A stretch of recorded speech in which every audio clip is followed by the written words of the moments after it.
소개받은 현명철입니다. 발표는 발표문을 읽어가는 것으로 대신하겠습니다. 머릿말부터입니다. 저에게 부여된 과제는 침략과 지배의 역사관이 어떻게 형성되었는지를 이해하기 위해서 메이지 시대의 역사학자들에 대해 알기 쉽게 설명하라는 것이라고 생각합니다. 그런데 일본 근대사 연구자로서 저는 역사관이라고 하는 것은 역사가에 의해 형성되는 것이 아니라 권력, 이게 정치 권력이든 여론이든요, 권력에 의해서 형성이 되며 여론이 만든 시대 정신에 따라 기억되고 서술되는 것임을 먼저 지적하고 싶습니다. 역사가들은 국가의 정책과 여론에서 완전히 자유로울 수 없습니다. 더구나 그들이 국가기관에서 근무하거나 국가에서 지급하는 연구비를 받고 연구를 수행하는 경우 임금을 주는 기관의 성격에 맞추어 연구를 진행하게 되는 것은 사회적 존재로서 당연한 일인지도 모르겠습니다. 그렇다면 메이지 시대에 형성된 침략과 지배의 역사관이란 당시의 국가 정책과 여론에서 생겨난 것임을 이해할 수 있고, 저에게 주어진 과제를 해결하기 위해서는 당시의 국가 정책과 여론이 어떠한 과정을 밟으면서 침략을 정당화하게 되는 것인지 살펴보는 것이 필수적이라 할 수 있겠습니다. 새로운 정치 권력은 자신의 정당성을 주장하기 위해 과거를 부정하고 폄하하는 경향을 갖습니다. 메이지 정부 역시 막부를 타도하고 성립되었기 때문에 막부 타도와 정권 성립의 정당성을 주장하기 위해 역사를 재해석하였습니다. 그 중요한 내용은 막부의 지배체제가 백성을 억압하는 미개한 것이고, 메이지 정부의 정책은 백성을 위한 계명적 정책이라는 것, 그리고 막부의 개항 정책은 서양의 압력에 굴복한 반민족적이고 비겁한 것이지만, 메이지 정부의 개항 정책은 만국공법에 따르고 만국대치의 상체에서 부국강병을 위한 것이라고 주장하였습니다. 그래하여 막부의 붕괴와 왕정복고가 당연한 결과임을 천명하고 천황제를 일본의 국채로 선전하며, 한편으로는 메이지 정권 내부의 분열을 사장시켜서 국민 모두가 한마음 한뜻으로 단결하여 문명 개화의 길로 발전하고 있음을 강조하는 것이었습니다.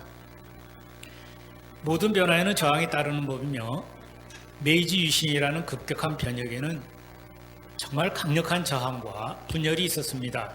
그렇지만 저항과 분열은 사장되었고 단결과 화합만이 강조되고 기술되었던 것입니다.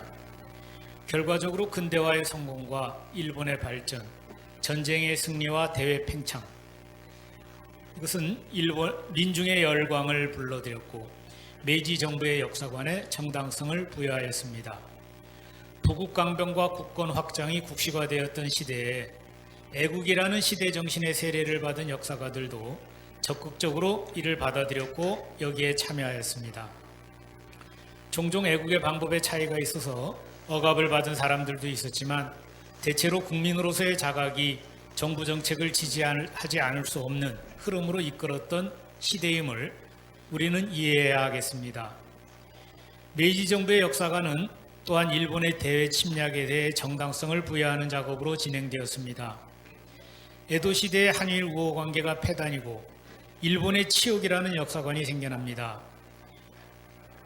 대외 팽창을 위해서는 당연히 이래야 되겠죠.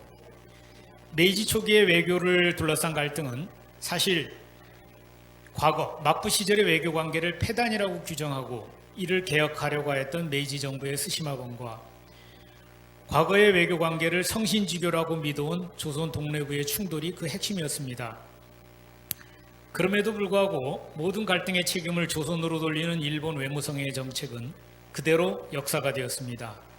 그리하여 메이지 정부는 성립 후 양국의 우호를 증진하기 위하여 서한을 보내었으나 사소한 자구에 연연한 조선의 외교 라인과 대원군의 쇄국 정책, 그리고 훈도의 농간으로 접수되지 못하였다.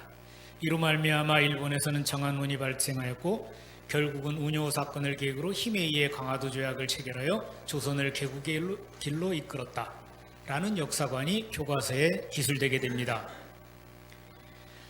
우호를 위해 메이지 정부가 서계를 보냈지만 쇄국을 하고 있었던 조선이 쇄국 정책과 사소한 글자를 핑계로 우호를 거절하였다고 기술한 것도, 운요 사건을 국제법에 무지한 조선이 국기를 개양한 일본 선박을 선제 공격하였기 때문에 발생한 것으로 기술한 것도, 강화도 조약을 일본이 조선을 개국시킨 조약으로 규정한 것도 모두 일본 정부의 정책에 부응한 결과였습니다.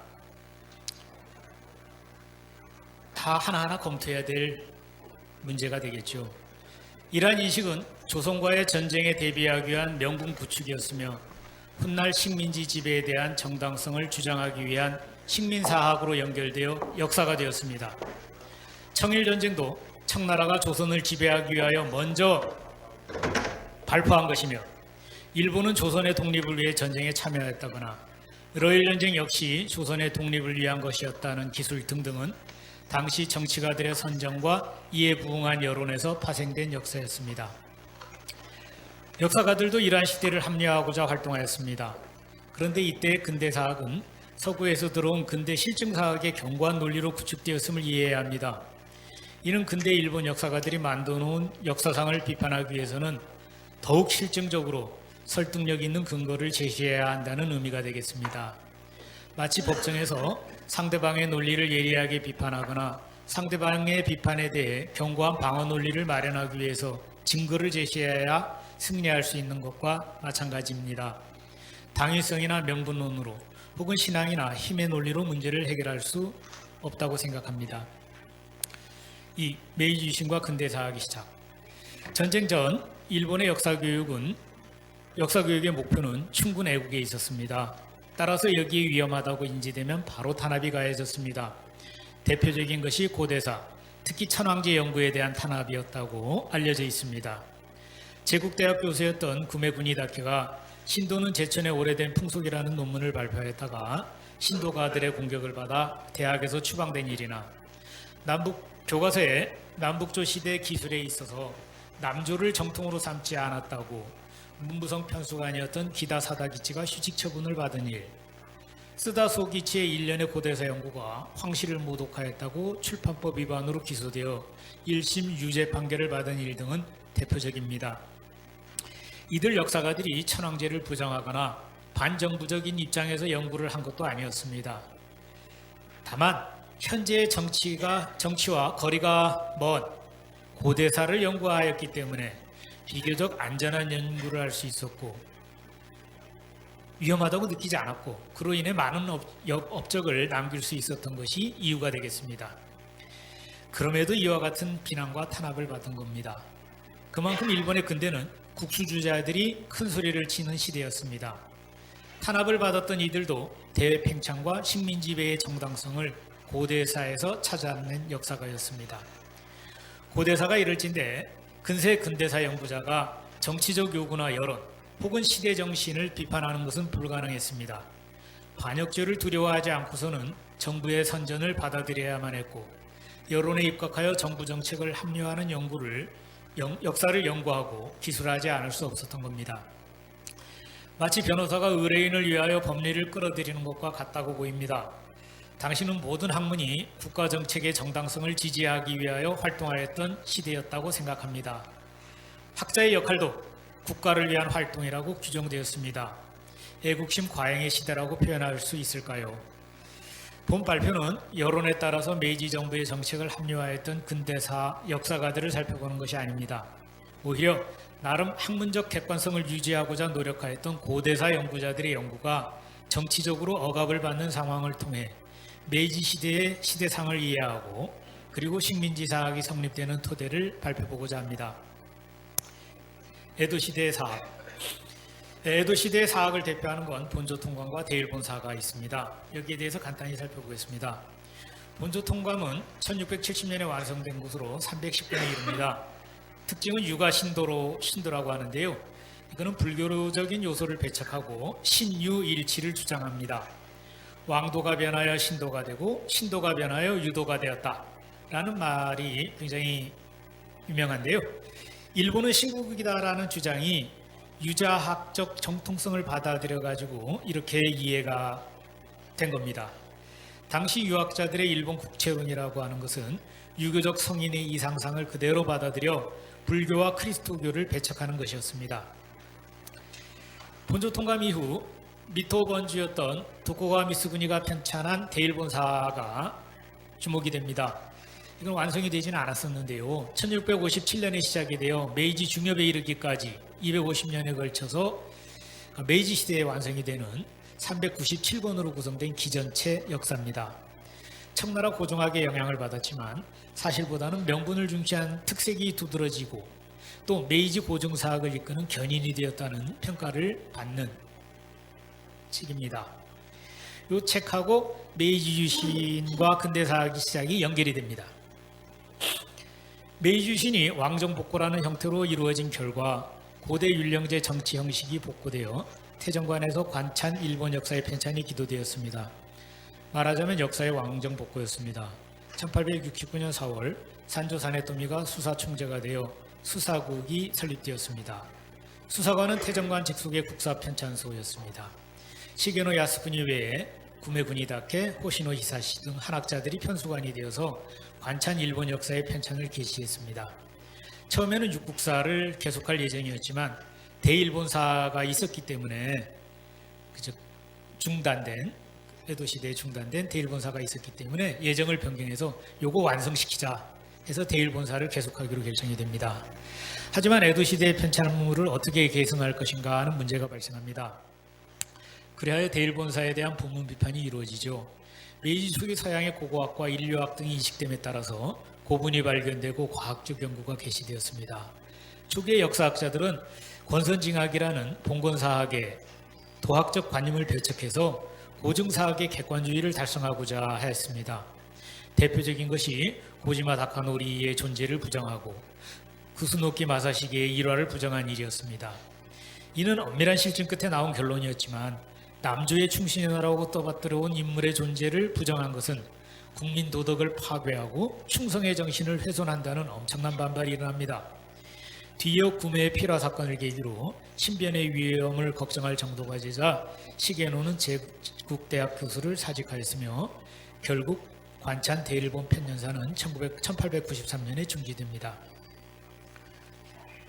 그들이 주장하였던 사학에 종사하는 사람은 지극히 공평해야 한다 하는 주장도 이 국수주의자들에게는 비난의 표적이 됩니다. 주체적이지 않은 공평한 역사를 쓸 것이라면 차라리 외국인에게 역사 편찬을 맡겨라 하는 말까지도 나옵니다. 일본 근대사학은 처음부터 정치적인 경향에 휩쓸리게 됩니다. 구메구니다케의 필화 사건, 메이지 10년경, 1870년대 말이 되겠습니다. 고고학과 인류학 등이 이식됨에 따라서 구분이 발견되고 일본의 고대 사회에 대한 과학적 연구가 개시되었습니다. 이 과학적 연구는 황실지상주의나 대의명분론적 역사관을 갖는 국학자나 신도가들 혹은 국수주의적 이데올로기를 갖는 정부 관료의 저항을 불러일으켰습니다. 이 시대에는 국수주의 사상이 대두한 결과 근대 학문에 일시적으로 억압되었던 국학자나 신도가들이 즉 문명주의라는 거에 억압되었던 그 사람들이 국가주의 사상이라는 이름을 빌려서 많은 단체들을 만들고 있었습니다. 그들은 국가론, 국채론, 국채명직론, 국채옹호론 등을 내세워서 사회 여론을 지도하였고 니시무라 시기키가 이끄는 일본 홍도회를 비롯해서 명치회가 명치회 총지를 간행하고 일본국교 대사가 대도통 총지를 간행하였으며 유신학회가 설립되어 가무나가라 수제천신인데 이렇게 가무나가라고 읽습니다.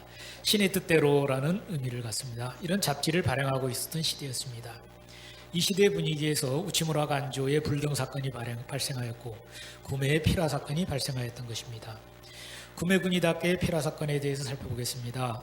이 사건의 본질은 신도가와 국학자들이 역사학의 해석에 대해 불경이라는 이름으로 탄압을 가하고 여기에 관건이 개입하여 학문과 사상을 탄압한 일이라고 정리할 수 있겠습니다. 구매의 논문 신도는 제천의 고속이다 하는 것은 사학회 잡지에서 발표된 것으로 순수한 학술 논문으로 취급되어서 처음에는 관심을 받지 못했습니다. 또 우리도 그렇습니다만 논문 쓰면 뭐 누가 읽어주나요? 왜 사람 읽죠? 근데 논문의 내용은 제목에서 알 수 있듯이 일본의 신도는 종교가 아니고 동양 제천 풍속의 하나다라는 요지였습니다. 그런데 이 논문에 흥미를 가진 다구치 우기치가 자신이 경영하는 사회에 그대로 전제하고 신도가들을 도발했어요.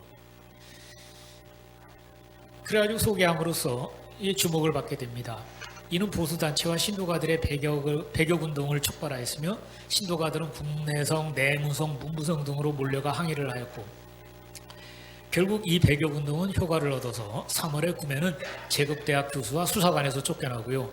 사학회 잡지와 사회는 안녕질서를 문란하게 하였다는 이유로 발매 금지 처분을 받게 됩니다. 시게노도 제국대학 교수를 사직하였으며 결국 관찬 대일본 편년사는 1893년에 중지되었습니다. 앞에서도 얘기했습니다. 이 처분이 빠르게 결정된 것은 단순히 신도가들이 운동한 결과만은 아니었고요. 정부 내부의 고위층이 이거 좋은 기회다 해서 여론을 이용하여 탄압을 가했다 하는 견해가 일반적입니다. 남북조 문제를 둘러싼 갈등도 있습니다. 1910년 고도쿠 슈스이 사건이 일어난 다음에 이 사회주의자 이 남북조 정윤 문제가 일어납니다. 그러니까 남조가 정통이냐 북조가 정통이냐. 국정문부성 교과서 심상수학 역사에 남북조의 대립을 서술한 부분이 대의 명분에서 잘못되었다 하는 비판이 정부 제2차 카스라 내각에 쏟아진 겁니다. 고도쿠 사건을 이용하여 반정부 세력을 철저히 탄압하였던 정부가 역으로 교과서 기술로 비난을 받게 된 겁니다. 발단은 1911년 1월 19일 요미우리 신문의 사설에서 시작됩니다.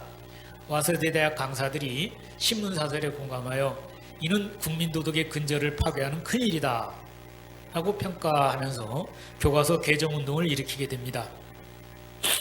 오늘 많은 역사가들도 여기에 동참하죠. 마침 이들과 친하였던 무소속 국회의원 후지사와가 운동에 선두에 서가지고 51명의 영문명으로 질문서를 중의원에 제출했습니다.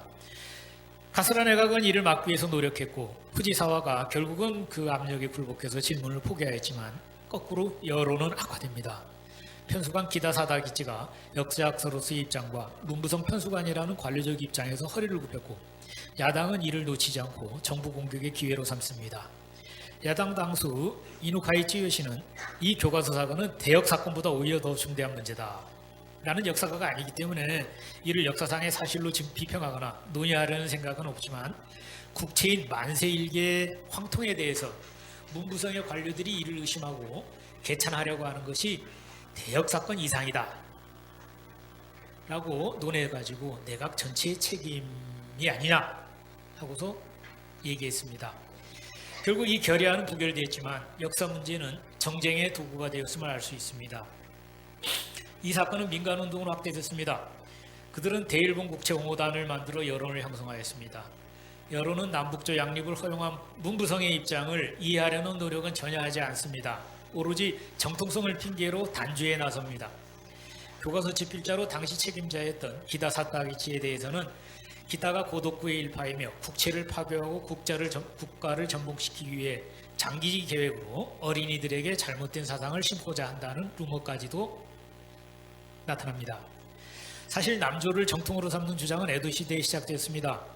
근대에 들어서면서 북조의 정통성을 주장하는 요시다 도고도 있었고 남조의 정통성을 주장하는 구로이다 카스미도 있었고 학설도 다양하였기 때문에 문부성 교과서 편찬자들은 양립론의 입장을 취하였던 것뿐입니다.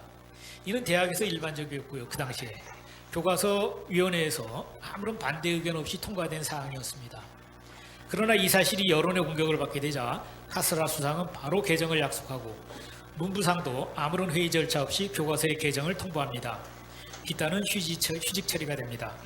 위원회의 결정으로 채택되는 교과서의 내용이 문부 대신의 명령으로 개정되는 것은 학문적 결과를 무시하고 학문을 억압하는 것이었습니다. 정부가 여론을 이용하여 정권 유지를 위해 교과서 개정을 명령한 것은 정치적 해악이고 학문의 희생이라고 할 수 있겠습니다.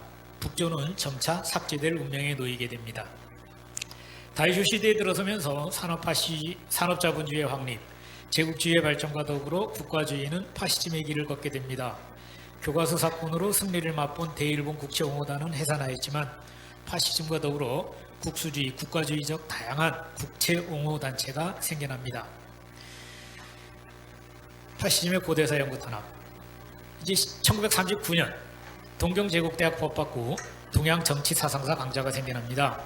와세다 대학 교수였던 쯔다 소기치가 강의에 임해서 중국 정치사상사를 10회 정도 강의했을 때 저항이 나타납니다. 당시는 만주사변 이후에 급속히 비등한 파시즘으로 학내가 소랑스러운 상태였습니다. 당시 미치코시의 제국신보, 미노다 무네키의 원리 일본 등이 그 중심이 되어가지고 교수들의 저서나 언론에 대해 호평을 달고 있었습니다. 많은 교수들이 그들에 의해 반국가적 인물이라는 딱지를 붙이게 되었던 그러한 시절이었는데요. 이때 스다가 동양정치사상사 강좌 담당자로 동경대학 강단에 서게 된 것이었습니다. 스다는 정치적 외풍을 피해서 중국 고대 정치사상을 강의했습니다. 현대도 아니고 일본도 아니고 고대 중국 정치사상을 강의했는데 그래도 논쟁을 벗어날 수 없었습니다. 이미 스다의 학설에 대해서는 그들 사이에 문제가 되고 있었습니다. 그의 진화 사상과 일본이 나왔을 때 동양 말살론이라고 비판하였던 국수자애들은 국채명진, 흥하정치학을 가르쳐야 할 신설강좌에서 스다를 영입한 건 사당적으로 중대한 불상사건으로 동경대 법학부는 중대한 책임을 져야 한다고 공격했습니다. 점차 스다에 대한 공격으로 발전하게 됩니다. 그들은 스다의 저작, 고사기 및 일본 서기의 연구, 신대사의 연구, 일본 상대사 연구, 상대 일본의 사회 및 사상 등을 일본 정신, 동양 문화를 말살하는 악마적 허무주의에 흉악할 짝이 없는 사상가의 저작이라고 매도하면서 신대와 상대를 말살하고 국채를 파괴할 목적으로 국민을 이간시키고 국채를 없애기 위한 기도라고 단정지어서 불경제로 공격합니다. 1940년 2월 문제가 된 4권의 저서는 발매 금지가 됐고요. 스다 사건은 표면화됩니다. 문부성의 요청에 따라 스다는 와세다 대학 교수직까지 사임하게 되었고요.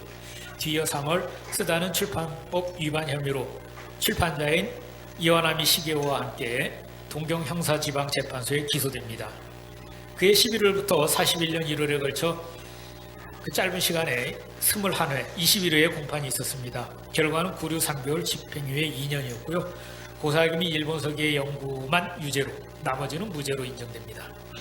학문의 자유를 유지하는 것이 어려운 이름을 잘 보여주는 예라고 할 수 있겠습니다. 그 당시에.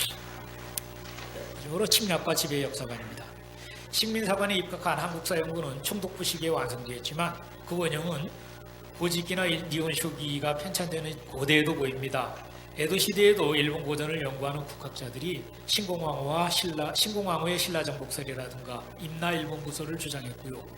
막부의 개황과 더불어 나타난 해외 팽창 사상은 통신수기리의 임진왜란을 국위를 빛낸 쾌거로 기억하기 시작했습니다. 임진왜란에 대한 방성을 공유함으로써 유지되었던 조선 후기 한일 관계는 빛을 잃게 됩니다. 메이지 정부는 조선을 일본의 이익선으로 규정했습니다. 일본에서는 도쿄 제국대학에 1887년 사학과 89년 국사과가 설치되면서 주로 독일 랑케사학의 문헌 고정학 방법론에 입각한 근대적 방식의 한국사 연구가 본격적으로 이루어지기 시작했습니다. 1890년 도쿄 제국대학의 교수로 있던 시게노, 구메, 호시노가 공동 저술한 국사 안에서 본격적으로 제기된 일선 동조로는 일본의 조선 진출의 정당성을 주장하는 이념으로 이용됐습니다.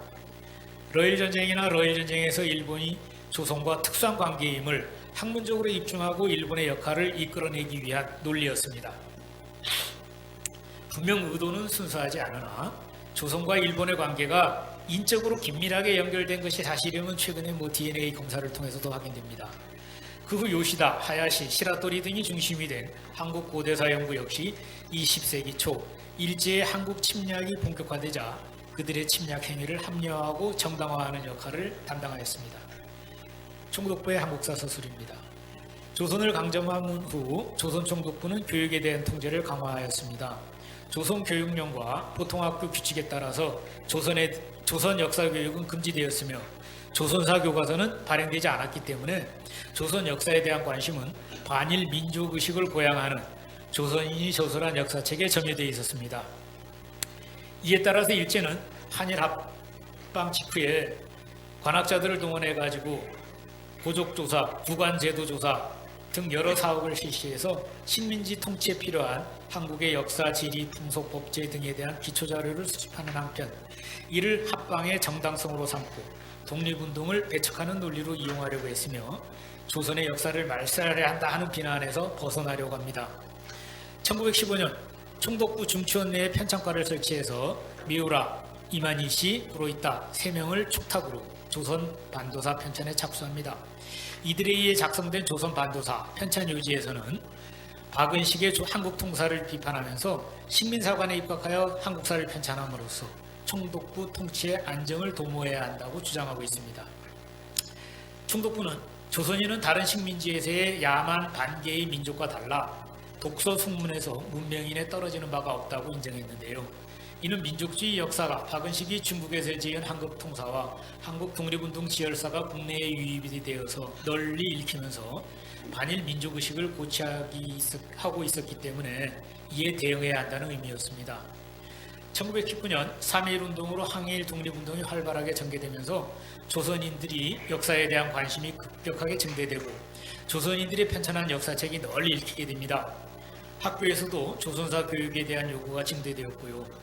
반일 역사 교육이 이루어지고 있음이 자꾸 보고되자 총독부는 이걸 독점하려고 생각하게 됩니다. 그래서 조선사 편찬과 조선사 교육을 시행하기로 결정합니다. 1920년 개정된 조선교육령과 보통학교 규칙에 따라서 우선 기존에 가르치던 일본사 교과서인 심상수학국사, 거기에 대해서 조선사 교재인 심상수학국사 보충교재를 편찬하게 됩니다. 이게 교과서 치고는 조선사, 한국사로 처음이고요. 유일한 겁니다. 그리고 이를 가르치기 위해서 심상수학 보충교재 교수 참고서를 편찬합니다. 이게 1921년부터 사용됩니다. 총독부는 1922년 조선사 편찬위원회를 발족시켰으며 25년에는 일제총독부의 정무총감을 회장으로 하는 독립관청으로까지 확대해 조선사 편수회를 설립했습니다. 조선사 편수회는 식민사관에 입각한 체계적인 조선사 편찬을 적극적으로 추진하여 1931년부터 부분적인 인쇄에 들어갔으며 37년에는 전 35권 2만 4천 쪽에 이르는 조선사를 완성했습니다. 조선사는 편연체로 기술되었고 사료편으로만 채워졌는데요. 외관상으로는 모든 사료를 망라하여 서술한 것으로 되어 있지만 실제로는 식민사관에 입각해 많은 취사 선택이 가해졌습니다. 한편 총독부는 조선사를 편찬하는 과정에서 사료 수집의 중요성을 강조해서 전국 각지에 산재해 있는 각종 고기록과 문서류의 수집을 적극적으로 추진했습니다. 이에 대해 일제 관학자들은 학술적이고 공평한 조선사의 편찬과 사료의 인멸 방지를 위한 것이라고 강변했습니다만 실제로는 일반인의 사료 접촉을 막고 오직 그들의 식민사관에 입각하여 편찬한 조선사만 읽게 하려는 의도에서 나온 것이었습니다. 조선사 편수회 이외에도 1926년에 설치된 경성제국대학의 법문학부에서도 역사연구가 진행되었지만 식민지 시기였기에 여기에서 크게 벗어나지는 못했습니다. 만선사도 마찬가지입니다. 시라토리의 주도하에 1908년 만철내에 설치된 만선지리역사조사실을 중심으로 활동하였던 이나바 이케우치 등의 역사학자들을 통해 만선사가 성립하게 됩니다. 만선사는 원래 만주사를 중국사에서 분리시켜가지고 한국사와 더불어 한 체계 속에 묶음으로써 중국의 만주에 대한 주권 행사를 제한하는 역사적인 논거를 제시하려는 데 그 목적이 있었습니다. 그러나 우리 입장에서 보게 되면 동시에 한국사를 만주사에 종속시킨 역사로 파악함으로써 한국사의 독자적 발전과 주체성을 부장하는 역할도 수행하게 되는 거죠. 한편 경제사를 연구하는 후쿠다, 구로다 등을 중심으로 당시 한국 경제가 일본 고대 말기에 촌락 경제 단계에 있었다는 정체성 이론이 등장합니다. 이는 한국 사회가 사회 경제 구조 발전이 전무한 정치적인 사회이기 때문에 근대 사회로 이행하기 위해 일본의 침략은 필수적이라는 침략 미화론으로 연결됩니다. 이런 과정을 통해 일선동조론, 타율성론, 정체성론을 주요 내용으로 하는 식민사관이 형성되었다고 봅니다. 내집 말입니다. 네, 국제결혼이 일반화되고 다문화 가정이 문제가 되는 지금에 와서 일선동조론이 한국 사회에 미치는 영향은 미미하다고 할 것입니다. 타율성이나 정체성론 역시 한국의 경제적 고도성장과 민주화의 달성에 의해 더 이상 언급되지 않습니다. 또한 일본이 조선을 지배하는 욕심도 이미 포기한 지 오래입니다. 일본에서 식민사관 가지고 있는 사람은 없으며 한국에서도 식민사관을 주장하거나 고집하는 역사가들 당연히 없습니다. 그렇다면 식민지 지배를 위해 성립된 식민사관이 식민지 지배가 끝나고 70여 년이 지난 지금도 문제가 되는 이유는 무엇일까요? 일본 학자들이 만들어온 역사상을 철저하게 실증적으로 극복하지 못한 학문적 미숙함을 한탄하는 조급한 반성일 거라고 생각합니다. 이러한 반성은 사료적 한계를 극복하는 노력과 시간, 인재 양성, 그리고 많은 투자를 필요로 합니다. 한번 잘못하는 건 쉬운데요. 잘못된 걸 고치는 건 2배, 3배의 노력이 들고 시간이 걸리거든요. 아마 스포츠에서 승리하기 위해서는 정신력만 강요하는 것이 한계가 있고요. 법정에서 올바른 판결을 이끌어내기 위해서는 법정 밖에서의 데모가 한계가 있듯이 역사학자들에게서는 권력이 왜곡된 지난 역사적 사실을 곱게 펴는 작업이 역사적인 사실로 주었을 뿐이고 주위의 조급함과 여론에 휘둘려 허술한 결론을 도출하게 되면 또 이를 해결하기 위해 가지고 많은 시간과 노력이 필요하게 될 거라고 생각합니다. 네, 이상 발표 마치겠습니다.